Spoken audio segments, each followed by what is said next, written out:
प्रत्येकाचीच पद्धत ही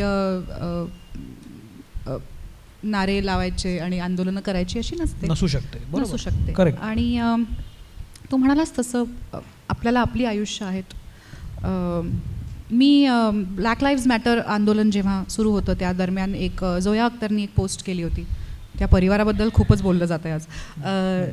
एक पोस्ट केली होती की ब्लॅक लाईव्ज मॅटरच्या सपोर्टमध्ये खूप लोक बोलत होती. आपल्याकडे ब्लॅक लाईव्ज मॅटर हा विषय लागू पडत नाही कारण इथे असं काही नाही आहे, पण इतर गोष्टी आहेत.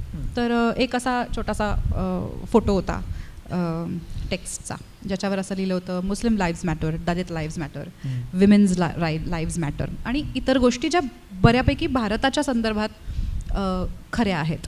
तर ते मी रिपोस्ट केलं होतं. त्यावर मला रेप थ्रेट्स आणि कबीरला शाळेतून उचलून घेऊन जाऊ, तुला कळणार पण नाही तुझा मुलगा कुठे गायब झाला, या लेवलच्या थ्रेट्स आल्या होत्या.